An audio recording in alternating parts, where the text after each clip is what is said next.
Hi friends! ఈరోజు మనం హిందీలో ఒక మంచి మిస్టరీ అండ్ క్రైమ్ థ్రిల్లర్ కాన్సెప్ట్‌తో వచ్చిన నెట్‌ఫ్లిక్స్‌లో స్ట్రీమింగ్ అవుతున్న 'the Buckingham murders' movie story discuss చేసుకోబోతున్నాం. ఇలాగే మీకింకా ఏ మూవీ స్టోరీని ఎక్స్‌ప్లనేషన్ కావాలి అంటే ఆ మూవీ నేమ్ అనేది కామెంట్ బాక్స్‌లో కామెంట్ చేయండి. ఇంకా ఏమాత్రం ఆలస్యం చేయకుండా మూవీలోకి వెళ్ళిపోదాం. మూవీ స్టార్ట్ అవ్వగానే యూకేలో ఉండే మన మూవీలో మెయిన్ క్యారెక్టర్ అయిన బ్రిటిష్ ఇండియన్ డిటెక్టివ్ అయిన జస్మిత్ని చూపిస్తారు. అయితే జస్మిత్ తనకి ఎంతో ఇష్టమైన కొడుకు విషయంలో జరిగిన సంఘటన గుర్తు చేసుకుని చాలా ఎమోషనల్ అవుతుంది. అసలు జస్మిత్ కొడుక్కి ఏం జరిగి ఉంటుంది అంటే, ఒకరోజు జస్మిత్ తన కొడుకుని తీసుకుని ఔటింగ్కి వెళ్ళి హ్యాపీగా ఉండగా అదే టైంకే అక్కడికి డ్రగ్స్ అడిక్ట్ అయిన ఒక వ్యక్తి వచ్చి తన దగ్గర ఉన్న గన్తో అక్కడ ఉన్న వారిపై గన్తో షూట్ చేయడం స్టార్ట్ చేస్తాడు. అలా ఆ ఫైరింగ్లో ఒక బుల్లెట్ జస్మిత్ కొడుకు శరీరంలోకి దిగడంతో తన కొడుకు స్పాట్లోనే చనిపోయి ఉంటాడు. అది చూసి జస్మిత్ చాలా బాధపడుతుంది. ఇంకా డ్రగ్స్ అడిక్ట్ వ్యక్తి పేరు జేమ్స్. తనని పోలీసులు అరెస్ట్ చేసి అలా ఇప్పుడు కోర్టులో ప్రవేశపెట్టగా జేమ్స్ జడ్జితో, నా చిన్నప్పటి నుండి నా జీవితంలో అన్ని కష్టాలే, నన్ను ఎవరూ గౌరవించేవారు కాదు, అందుకే నేను ఒంటరిగా ఉండేవాడిని, నాకు ఎవరూ నచ్చేవారు కాదు, నా ఫేస్లో లేని సంతోషాన్ని మరొకరి ఫేస్లో చూస్తే నాకు వారిని చంపేంత కోపం వచ్చేది, అందుకే ఎదుటివారి ఫేస్లో నవ్వు చూస్తే చంపుతూ ఉండేవాడిని, నేను ఆ అబ్బాయిని కావాలని చంపలేదు, తను అప్పుడు చాలా సంతోషంగా ఉన్నాడు, అందుకే గన్తో షూట్ చేసి చంపాను అని చెప్తాడు. అది విన్న జడ్జి, నువ్వు ఎన్ని చెప్పినా సరే నువ్వు చేసింది తప్పే అని తనకి శిక్ష విధిస్తున్నట్లు తీర్పిస్తాడు.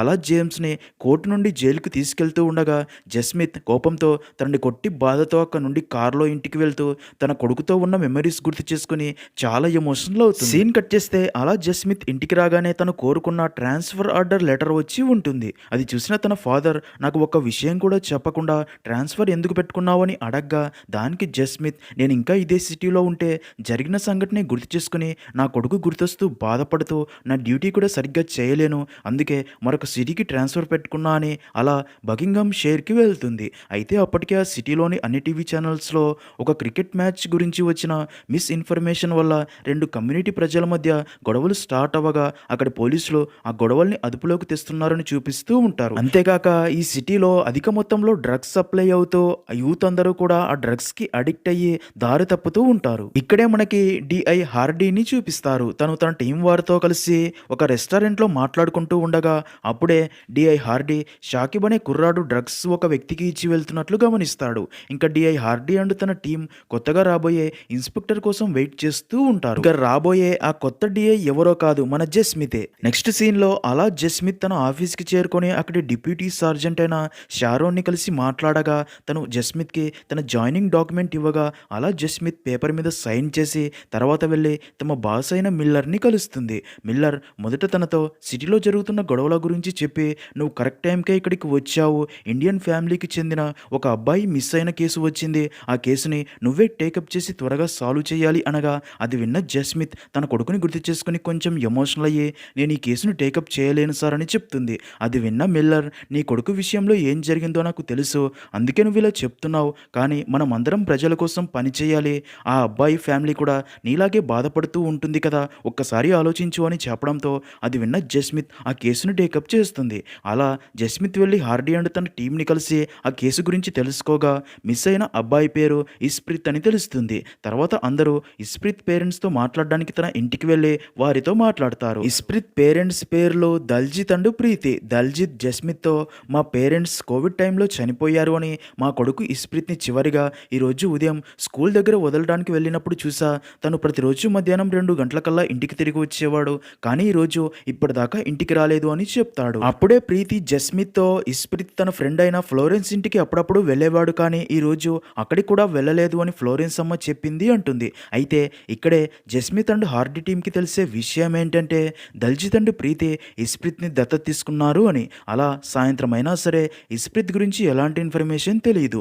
అప్పుడే హార్డీ షారన్తో వెళ్ళి ఒకసారి స్కూల్ సీసీటీవీ ఫుటేజ్ చెక్ చేయమని పంపుతాడు. సీన్ కట్ చేస్తే జస్మిత్ అండ్ హార్డీ ఇస్ప్రిత్ ఫ్రెండ్ అయిన ఫ్లోరెన్స్ ఇంటికి బయలుదేరగా అప్పుడే జస్మిత్ హార్డీతో, ఇస్ప్రిత్ వారికి అడాప్టెడ్ సన్ కదా, దల్జిత్ ఫ్యామిలీ గురించి కూడా పూర్తిగా తెలుసుకోవడం మంచిది అనగా దానికి హార్డీ, మీరు నాతో కలిసి పనిచేయడానికి వచ్చారు, నాకు ఆర్డర్స్ ఇవ్వడానికి కాదు అంటాడు. అలా ఇద్దరు ఫ్లోరెన్స్ ఇంటికి వెళ్ళి ఈరోజు స్కూల్కి వచ్చాక ఇస్ప్రిత్ ఎలా ఉన్నాడని అడగ్గా దానికి ఫ్లోరెన్స్, ఇస్ప్రిత్ ప్రతిరోజు పియానో క్లాస్‌కి వెళ్ళేవాడు. ఈరోజు పియానో క్లాస్ క్యాన్సిల్ అవ్వడంతో కొంచెం డల్‌గా ఉన్నాడు అని చెప్తుంది. మరో పక్క Sharon school CCTV footage and register check చేస్తుంది. మరో పక్క హార్డీ టీమ్ ఇస్ప్రిత్ ప్రతిరోజు స్కూల్‌కి వెళ్ళే బస్సు దగ్గరికి వెళ్ళి తన గురించి బస్ డ్రైవర్‌ని ఎంక్వైరీ చేసి బస్సులోని సీసీటీవీ ఫుటేజ్ చెక్ చేయగా ఇంటికి వచ్చేటప్పుడు ఇస్ప్రిత్ మధ్యలోనే ఒక పార్క్ దగ్గర బస్సు దిగినట్లు రికార్డ్ అయి ఉండడంతో జస్మిత్ అండ్ హార్డీ టీం మొత్తం ఆ పార్క్ దగ్గరికి చేరుకొని చీకటి పడినా సరే పార్కులో ఇంచించు వెతుకుతూ ఉంటారు. అలా తెల్లవారేదాకా వెతికినా సరే ఇస్ప్రిత్ గురించి ఎలాంటి ఇన్ఫర్మేషన్ తెలియదు. అప్పుడే హార్డీ జస్మిత్ దగ్గరికి వచ్చి ఉదయం తనతో అలా మాట్లాడినందుకు సారీ చెప్పి ఇప్పటికే చాలా లేట్ అయింది, మీరు వెళ్ళి రెస్ట్ తీసుకోండి, నేను ఇక్కడే ఉంటాను, ఏదైనా ఇన్ఫర్మేషన్ తెలిస్తే మీకు కాల్ చేసి చెప్తా అనడంతో జస్మిత్ అక్కడ నుండి వెళ్ళిపోగా హార్డీ అక్కడే ఉండి ఆ పార్క్ అంతా వెతికిస్తూ ఉంటాడు. మరో పక్క జస్మిత్ తన కొత్త ఇంట్లోకి షిఫ్ట్ అయ్యి రక్తంతో తడిచిన తన కొడుకు డ్రెస్ని చూసి చాలా ఎమోషనల్ అవుతుంది. నెక్స్ట్ సీన్లో అలా పార్క్ మొత్తం వెతుకుతున్న హార్డీ అండ్ తన టీంకి ఒక ప్లేస్లో ఒక కార్లో మిస్ అయిన ఇస్ప్రిత్ డెడ్ బాడీ కనిపిస్తుంది. దాంతో హార్డీ జస్మిత్కి ఫోన్ చేసి విషయం చెప్పడంతో వెంటనే హాస్పిటల్ దగ్గరికి బయలుదేరుతుంది. ఇంకా ఇస్ప్రిత్ పేరెంట్స్ కూడా తమ కొడుకు డెడ్ బాడీని చూసి చాలా బాధపడతారు. ఇంకా పోస్ట్ మార్టం ద్వారా తెలిసే విషయం ఏంటంటే ఇస్ప్రిత్ని ఎవరో దారుణంగా కొట్టి నీటిలో ఊపిరాడనివ్వకుండా చేసి చంపారు అని, తర్వాతే తన డెడ్ బాడీని తీసుకుని వచ్చి కారు ఫ్రంట్ సీట్లో పెట్టి ఉంటారు అని, ఆ కార్ని పార్క్లోని ఒక ప్లేస్లో ఉంచారని తెలుస్తుంది. ఇదిలా ఉంటే మరో పక్క హార్డీ టీం ఆ కార్ నెంబర్ ఆధారంగా ఆ కారు ఎవరిదా అని ఇన్ఫర్మేషన్ కనుక్కోగా అది దిల్జిత్ అన్నయ్య అయిన సలీంది అని తెలుస్తుంది. అయితే కొంతకాలంగా ఆ కార్ని సలీం యూజ్ చేస్తూ ఉండడు, తన కొడుకైన షాకిబ్ వాడుకుంటూ ఉంటాడు అని తెలిసి ఆ రోజు ఆ పార్కు చుట్టుపక్కల ఉన్న సీసీటీవీ ఫుటేజ్లన్నీ చెక్ చేయగా ఆ రోజు ఆ కారులో షాకిబ్ అండ్ తన ఫ్రెండ్ అయిన నవీద్ పార్కుకు వచ్చారు అని తెలిసి మొదట షాకిబ్ కోసం తన ఇంటికి వెళ్ళగా వారిని చూసిన షాకిబ్ అక్కడ నుండి పారిపోవాలని పరిగెడతాడు. అది చూసిన వారు షాకిబ్ వెంటబడి పట్టుకుని అరెస్ట్ చేసి పోలీస్ స్టేషన్కి తీసుకుని వెళ్ళి జస్మిత్ తనని ఆ రోజు నువ్వు పార్కుకి ఎందుకు వెళ్ళావు, అక్కడ ఏం జరిగిందని అడగ్గా దానికి షాకిబ్ పార్కుకి వెళ్ళడం కూడా తప్ప అని జస్మిత్ అడిగిన ఒక్క ప్రశ్నకు కూడా సమాధానం చెప్పాడు. దాంతో ఆ రోజు తనతో పాటు ఉన్న తన ఫ్రెండ్ అయిన నవీద్ని కూడా పోలీస్ స్టేషన్కి తీసుకుని వచ్చి ఆ రోజు ఏం జరిగిందని పోలీస్ స్టైల్లో అడగ్గా నవీద్ భయపడి ఆ రోజు జరిగింది చెప్పడం స్టార్ట్ చేస్తాడు. ఆ రోజు నేను షాకిబ్ పార్క్లో ఉండగా అప్పుడే మా దగ్గరికి ఇస్ప్రిత్ వచ్చాడు, అప్పటికే మేము డ్రగ్స్ మత్తులో ఉన్నాము, అయితే అనుకోకుండా షాకిబ్ అండ్ ఇస్ప్రిత్కి మధ్య గొడవ స్టార్ట్ అయ్యింది. అప్పుడే కోపంలో షాకిబ్ ఇస్ప్రిత్ని బాగా కొట్టాడు, తర్వాత తనని నీటిలోకి తోసి ముంచి చంపేశాడు, తర్వాత తన డెడ్ బాడీని తీసుకుని వెళ్ళి కారులో పెట్టి వెళ్ళిపోయామని చెప్తాడు. అదంతా విన్న జస్మిత్ షాక్ అయ్యి షాకిబ్ని జైల్లో పెడతారు. మరో పక్క హార్డీ అండ్ మిల్లర్ ఇస్ప్రిత్ని చంపింది షాకిబే అని కేసు క్లోజ్ అయినట్టు అనుకోగా జస్మిత్కి మాత్రం ఈ కేసులో చాలా డౌట్స్ ఉంటాయి. అందుకే ఈ కేసు ఇంకా క్లోజ్ అవ్వలేదు అని తనకి ఇన్వెస్టిగేషన్ చేయడానికి మరికొంత టైం ఇవ్వాలని అడగ్గా మిల్లర్ మాత్రం షాకిబే హంతకుడు అంటాడు. దాంతో హార్డీ మీడియాతో కూడా ఇస్ప్రిత్ని చంపింది షాకిబే అని చెప్తాడు.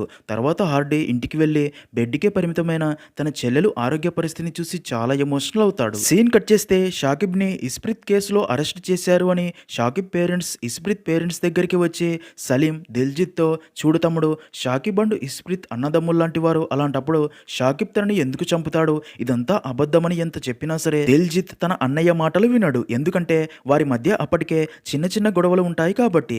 దాంతో మళ్ళీ రెండు ఫ్యామిలీస్ గొడవ పడతాయి. మరో పక్క జస్మిత్ బాగా ఆలోచించి తన బాస్ మిల్లర్ అండ్ హార్డీ వద్దు అని చెప్పినా సరే వారికి తెలియకుండా ఇన్వెస్టిగేషన్ స్టార్ట్ చేస్తుంది. ఇదే ప్రాసెస్లో జస్మిత్ ప్రీతి అన్న అండ్ ఇస్ప్రిత్ మామ దగ్గరికి వెళ్ళి తనతో నాకు తెలిసిందే మీరు డ్రగ్స్ సప్లై చేస్తారు అని, ఇస్ప్రిత్తో కూడా అప్పుడప్పుడు డ్రగ్స్ సప్లై చేయిస్తూ ఉండేవారంట కదా అని అడగ్గా మొదట లేదు అంటాడు, కానీ తర్వాత అవును 1-2 సార్లు నాకు మరొక వర్క్ ఉండి ఇస్ప్రిత్కి డ్రగ్స్ ఇచ్చి పంపాను అని చెప్తాడు.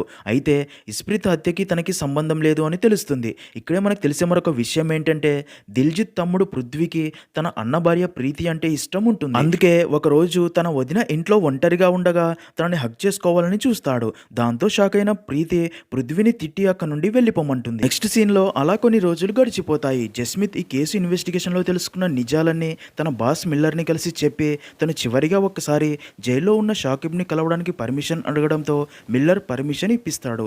దాంతో అదే రోజు రాత్రి జస్మిత్ జైలుకి వెళ్ళి తనని కలిసి నేను నీకు హెల్ప్ చేయాలి అనుకుంటున్నా, నీ గురించి బయట నీ ఫ్యామిలీ ఎంత బాధపడుతుందో నీకు తెలుసా, నా మాట విను, ఆ రోజు ఏం జరిగిందో నిజం చెప్పు, నేను బయటికి తీసుకురావడానికి ట్రై చేస్తా అని చెప్పడంతో అది విన్న షాకిబ్ కూడా బాగా ఆలోచించి ఆ రోజు జరిగింది చెప్పడం స్టార్ట్ చేస్తాడు. నిజానికి ఆ రోజు నది పక్కనే నేను నవీద్ డ్రగ్స్ తీసుకుంటూ ఉన్నాం, అప్పుడే అక్కడ అక్కడికి ఇస్ప్రిత్ వచ్చాడు డ్రగ్స్ ప్యాకెట్ మాకు డెలివరీ చేయడానికి. అయితే మా దగ్గర ఆ డ్రగ్స్ ప్యాకెట్కి సరిపడా డబ్బు లేదు, $30 తక్కువగా ఉన్నాయి. దాంతో ఆ డ్రగ్స్ ప్యాకెట్ మాకు ఇవ్వను అని అక్కడ నుండి వెళ్ళబోగా మేము ఆ ప్యాకెట్ తీసుకోవడానికి ట్రై చేశాము. అలా మా మధ్య గొడవ స్టార్ట్ అయ్యింది. అప్పుడే ఇస్ప్రిత్ నన్ను కొట్టాడు. దాంతో నాకు చాలా కోపం వచ్చి ఇస్ప్రిత్ని కొట్టి తనని నీటిలో ముంచి ఊపిరాడనివ్వకుండా చేశాను. కానీ వెంటనే రియలైజ్ అయ్యి తను నా తమ్ముడు అని తనని బయటికి లాగి వదిలేయగా ఇస్ప్రిత్ అక్కడ నుండి వెళ్ళిపోయాడు. ఇంకా ఇస్ప్రిత్ నుండి మేము తీసుకున్న డ్రగ్ ప్యాకెట్ షాకిబండు నవీద్ యూజ్ చేసి తర్వాత ఇద్దరు కిస్ చేసుకుంటారు. ఇక్కడే ట్విస్ట్ ఏంటంటే షాకిబండు నవీద్ ఇద్దరు రిలేషన్షిప్లో ఉంటారు. అలా ఇద్దరు రొమాన్స్ చేసుకున్న తర్వాత అదే నదిలో దిగి స్నానం చేస్తూ ఎంజాయ్ చేస్తారు. అయితే అప్పుడే వారికి అదే నదిలో ఇస్ప్రిత్ డెడ్ బాడీ కనిపించడంతో ఇద్దరు షాక్ అయ్యి వెంటనే ఇస్ప్రిత్ డెడ్ బాడీని బయటికి తీయగా అప్పటికే ఇస్ప్రిత్ కొన ఊపిరితో ఉంటాడు. అందుకే వెంటనే తనని హాస్పిటల్కి తీసుకెళ్ళాలి అనుకుంటారు. అయితే వారి కారు కీస్ నదిలో ఎక్కడో పడిపోయి ఉంటాయి. దాంతో ఇద్దరు భయపడి ఇస్ప్రిత్ డెడ్ బాడీని అక్కడే వదిలేసి పారిపోయి ఉంటారు. అలా షాకిబ్ జరిగిందంతా చెప్పి ఇస్ప్రిత్ నా తమ్ముడు, తనని నేను ఎందుకు చంపుతాను అని చెప్పి ఎమోషనల్ అవుతాడు. ఇంకా ఈ నిజాన్ని పోలీసులకి ఎందుకు చెప్పలేదు అంటే ఈ నిజం చెప్తే నాకు నవీద్కి మధ్య ఉన్న రిలేషన్షిప్ గురించి తెలిసి అందరూ నవ్వుకుంటారు అని, మా ఫ్యామిలీకి తెలిస్తే మమ్మల్ని చంపేస్తారు అని నిజం దాచాను అంటాడు. అదంతా విన్న జస్మిత్కి అయితే ఇస్ప్రిత్ని షాకిబ్ చంపలేదని మరెవరో చంపారు అని క్లారిటీ వచ్చి ఇన్వెస్టిగేషన్ కంటిన్యూ చేస్తుంది. తర్వాత జస్మిత్ మళ్ళీ నవీద్ ఇంటికి వెళ్ళి తనని కలిసి ఆ రోజు ఏం జరిగిందని మళ్ళీ అడగ్గా నవీద్ తమ రిలేషన్షిప్ గురించి బయటపడుతుంది అని మొదట చెప్పిందే మళ్ళీ చెప్పి సైలెంట్ అయిపోతాడు. దాంతో జస్మిత్ అక్కడ నుంచి వెళ్ళిపోతుంది. అయితే అదంతా గమనిస్తున్న హార్డే జస్మిత్ అక్కడ నుండి వెళ్ళిపోగానే నవీద్ని మళ్ళీ పార్క్ దగ్గరికి తీసుకుని వచ్చి నిజం చెప్పు, నువ్వు జస్మిత్కి ఏమైతే చెప్పావో అదంతా ఇప్పుడు నాకు చెప్పాలి, లేదంటే నిన్ను చంపుతా అంటాడు. దానికి నవీద్ నేను ఆ రోజు చెప్పిందే మళ్ళీ చెప్పాను, ఇంకేం చెప్పలేదు అని ఎంత చెప్పినా సరే వినకుండా హార్డే నిజం చెప్పు అని నవీద్ని కొడుతూ టెన్షన్ పడుతూ ఉంటాడు. అప్పుడే అక్కడికి జస్మిత్ తన టీంతో వస్తుంది. జస్మిత్ని చూసిన హార్డీ షాక్ అవుతాడు. జస్మిత్ అండ్ తన టీం హార్డీతో నవీద్ని వదిలేసి లొంగిపోమని చెప్పగా హార్డీ మాత్రం పోలీసు దగ్గర ఉన్న గన్ను తీసుకుని జస్మిత్తో నా చెల్లెలకి నేను సారీ చెప్పాను అని చెప్పండి అని షూట్ చేసుకుని చనిపోతాడు. అదంతా చూసిన జస్మిత్ షాక్ అయ్యి ఇస్ప్రిత్ డెడ్ బాడీని కార్లో పెట్టింది హార్డీ అని క్లారిటీ వస్తుంది. కానీ ఇస్ప్రిత్ని చంపింది ఎవరో తెలియదు. ఇంకా అసలు హార్డీ ఇదంతా ఎందుకు చేశాడో తెలుసుకోవాలని ఎప్పుడు హార్డీ పక్కనే ఉండే తన క్లోజ్ ఫ్రెండ్ అయిన సైమన్ని కలిసి నిజం చెప్పు, అసలు హార్డీ షాకిబ్ని కేసులో ఎందుకు ఇరికించాలి అనుకున్నాడని అడగ్గా సైమన్ జరిగింది చెప్తూ ఒకరోజు నేను హార్డీ ఒక హోటల్లో ఉండగా అదే టైంకి షాకిబ్ డ్రగ్స్ డెలివరీ చేసి అదే గ్రీన్ కలర్ కార్లో వెళ్ళడం చూశాడు. ఇంకా ఆ రోజు రాత్రి ఇస్ప్రిత్ కోసం పార్క్ మొత్తం వెతుకుతూ ఉండగా అదే గ్రీన్ కారు పార్క్లోని ఒక ప్లేస్లో కనిపించింది. ఇంకా నదికి దగ్గరలో ఇస్ప్రిత్ డెడ్ బాడీని చూసి ఈ మర్డర్ కేసులో షాకిబ్ని ఇరికించాలి అనుకున్నాడు.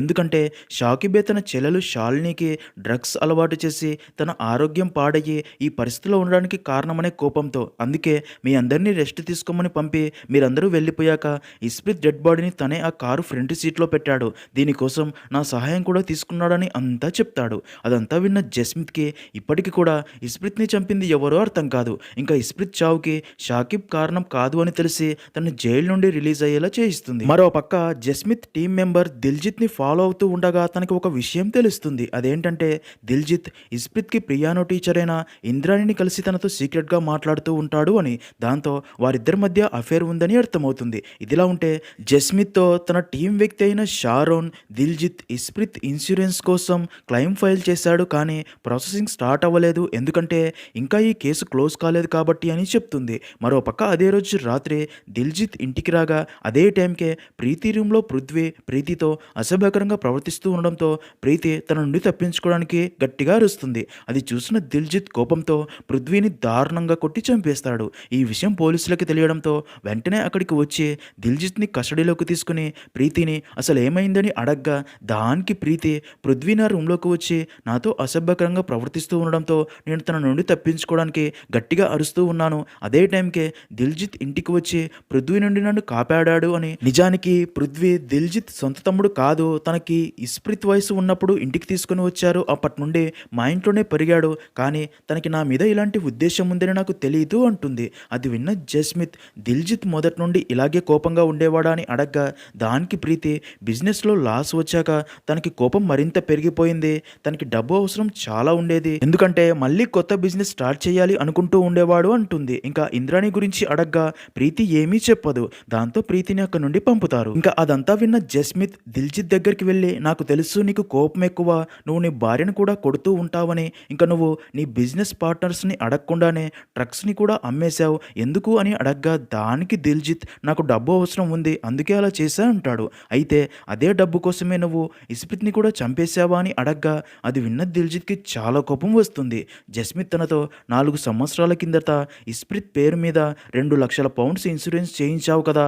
ఇప్పుడు నీ బిజినెస్ కోసం కూడా అంతే డబ్బు అవసరం ఉంది. అంటే నువ్వే తనని చంపేశావా అని అడగ్గా దిల్‌జిత్ ఎమోషనల్ అయ్యి డబ్బు కోసం నా కొడుకుని చంపుకునేంత దుర్మార్గుడిని కాదు నేను అంటాడు. ఇంక తర్వాత జస్మిత్ ఇంద్రాణిని కూడా పోలీస్ స్టేషన్‌కి పిలిపించి తనని కొన్ని క్వెషన్స్ అడిగి తెలుసుకోగా దిల్‌జిత్ అండ్ ఇంద్రాణి మధ్య రిలేషన్‌షిప్ అయితే ఉంది కానీ ఇస్ప్రిత్ చావుకి తను కారణం కాదు అని తెలిసి తనని వదిలేస్తారు. అదంతా చూస్తున్న జస్మిత్‌కి ఇస్ప్రిత్‌ని చంపింది ఎవరో అర్థం కాదు. అదే టైంకి జస్మిత్‌కి డాక్టర్ ఫోన్ చేసి ఇస్ప్రిత్ బాడీ మీద ఉన్న ఫింగర్ ప్రింట్స్ డీఎన్ఏ ఒక వ్యక్తితో మ్యాచ్ అయింది అని చెప్తారు. అది విన్న జస్మిత్ తన టీంతో నేరుగా ప్రీతి అన్నయ్య ఇంటికి వెళ్లి తనని కస్టడీలోకి తీసుకుని ఇల్లు మొత్తం వెతకగా అక్కడే డ్రగ్స్‌తో పాటు ఇస్ప్రిత్ స్కూల్ బ్యాగ్ కూడా ఉంటుంది.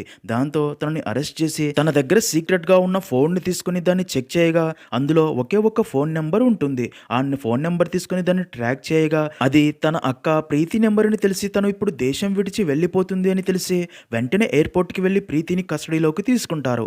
ఇక్కడే రివీల్ అయ్యే అదిరిపోయే ట్విస్ట్ ఏంటంటే తన కొడుకు చావు వెనక ఉన్న మాస్టర్ మైండ్ ఎవరో కాదు ప్రీతినే అని. జస్మిత్ ప్రీతిని అసలు ఇంత ఘోరం ఎందుకు చేశావని అడగ్గా దానికి ప్రీతి చాలా కూల్‌గా నేను నా భర్త దిల్‌జిత్‌తో విసిగిపోయాను. ఎందుకంటే నాకు పిల్లలు పుట్టరు అని తెలిసాక అసలు నాకు ఇష్టమా లేదా అని అడగకుండానే ఇస్ప్రిత్‌ని దత్తత తీసుకున్నారు. నన్ను పెళ్లి చేసుకుని ఇంటికి తీసుకెళ్ళాక నన్ను ఒక ఇంటి సభ్యురాలుగా కాకుండా ఒక పని మనిషిని చేశారు.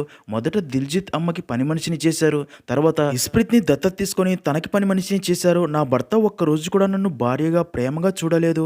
తను ఇంద్రాణితో అఫేర్ కూడా పెట్టుకున్నాడు. తనతోనే హ్యాపీగా ఎంజాయ్ చేసేవాడు అని చెప్తుంది.